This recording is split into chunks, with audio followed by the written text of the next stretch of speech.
అందరికీ నమస్తే అండి. మన ముఖ్యమంత్రి చంద్రబాబు గారు అండ్ అధికారుల బృందంతో కలిపి సింగపూర్ పర్యటనకు వెళ్ళారు. సింగపూర్ పర్యటనకు వెళ్ళడానికి కారణం ఏంటంటే అక్కడ పెట్టుబడిదారులతో పారిశ్రామికవేత్తలతో సమావేశమై ఆంధ్రప్రదేశ్లో ఉన్న అవకాశాలు వాళ్ళకి ఎక్స్ప్లెయిన్ చేసి ఆంధ్రప్రదేశ్లో పెట్టుబడులు పెట్టండి అని ఆహ్వానించడానికి వెళ్ళారు. అయితే ఈ క్రమంలో ఆయన నోటి నుంచి వచ్చిన ఒక మాట ఆకట్టుకుంది, టచ్ చేసింది.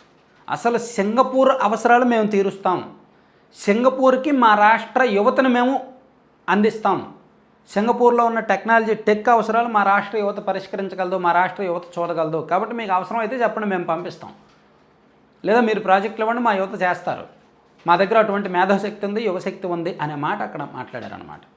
ఈరోజు ఆయన భారత హై కమిషనర్ డాక్టర్ శిల్పక్ అంబోలేతో భేటీ అయ్యారు. ఏపీ అభివృద్ధి విషయంలో సింగపూర్ కీలక భాగస్వామి కావాలన్నారు. రాష్ట్రంలో పెట్టుబడులకు సింగపూర్ కంపెనీలను ప్రోత్సహించాలని ఆయన్ను కోరారు. ఫుడ్ ప్రాసెసింగ్, ఎలక్ట్రానిక్స్, సెమీకండక్టర్లు, క్వాంటమ్ టెక్నాలజీ రంగాల్లో ఆంధ్రప్రదేశ్ అనుకూలంగా ఉందని, దేశంలోని ఇతర రాష్ట్రాలతో పోలిస్తే ఆంధ్రప్రదేశ్ ఆయా రంగాల్లో ముందడుగు వేసిందని, ముందంజలో ఉందని, కాబట్టి అక్కడ పెట్టుబడులు పెట్టడం సేఫ్ అని ప్రభుత్వం తీసుకున్న వివిధ పాలసీలు, విధానాలను వివరించారు. ప్రకృతి సేద్యం విషయంలో కూడా కొత్త లక్ష్యాలు సాధిస్తున్నాము, ఉద్యాన పంటలను కూడా ప్రోత్సహిస్తున్నాము, అందుకు సంబంధించి ఒక మిషన్ ఏర్పాటు చేశాము. రాష్ట్రంలో 20 లక్షల ఎకరాల్లో ప్రకృతి సేద్యానికి రైతులు ముందుకొచ్చారు. ఏపీ రైతులు ప్రపంచ స్థాయి నాణ్యమైన ఉత్పత్తులు పండిస్తున్నారు. ఉద్యాన పంట ఉత్పత్తులు ఎగుమతి చేసే స్థాయిలో ఉన్నాము. అలాగే రోబోటిక్స్, మెడికల్ డివైజెస్, హార్డ్వేర్ రంగాల్లో సహకారం కావాలి. సింగపూర్ టెక్ అవసరాలు తీర్చేందుకు ఏపీ యువత సిద్ధంగా ఉంది. పొలిటికల్ సిస్టమ్, బ్యూరోక్రసీలో జాప్యం లేకుండా ప్రధాని మోదీ చర్యలు తీసుకుంటున్నారు అని ఆయనతో మాట్లాడి చెప్తూ, సింగపూర్ టెక్ అవసరాలు మా యువత తీరుస్తుంది, మీకు కావాలంటే చెప్పండి, మేము యువతను పంపిస్తాం, లేదా మీ ప్రాజెక్టులు ఈ టెక్నాలజీకి సంబంధించి, హార్డ్వేర్కి సంబంధించి అండ్ మెడికల్ డివైజెస్, రోబోటిక్స్ రంగాల్లో మీకు ఏమైనా అవసరాలు ఉంటే మా రాష్ట్రంలో ప్రాజెక్టు ఇంప్లిమెంట్ చేయండి, అక్కడ మా యువత దానిలో నిపుణులు ఉన్నారు, సిద్ధంగా ఉన్నారు అని చెప్పారనమాట. సో పెట్టుబడులతోనే అభివృద్ధి, సంపద సృష్టి, ఉపాధి సాధ్యమవుద్ది. భారత్ను నెంబర్ 1 చేయాలనే లక్ష్యంతో ప్రధాని మోదీ కీలక నిర్ణయాలు తీసుకుంటున్నారు.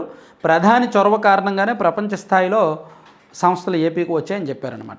అలా చెప్తూ పారిశ్రామిక ప్రాజెక్టుల ఏర్పాటుకు ఇదే సరైన సమయం, అతిపెద్ద మానవ వనరులు కలిగి ఉంది, ఏపీలో 1 ఫ్యామిలీ 1 ఎంటర్ప్రెన్యూర్ అనే విధానం మేము అనుసరిస్తున్నాము, భూ సమీకరణ అనే కొత్త విధానం ద్వారా ప్రాజెక్టులకు భూములు ఇస్తున్నాము, ఆమ్కా, గూగుల్, ఆర్సెలర్మిత్తల్ పరిశ్రమలకు వేగంగా భూములు కేటాయించడానికి ఇదే విధానం.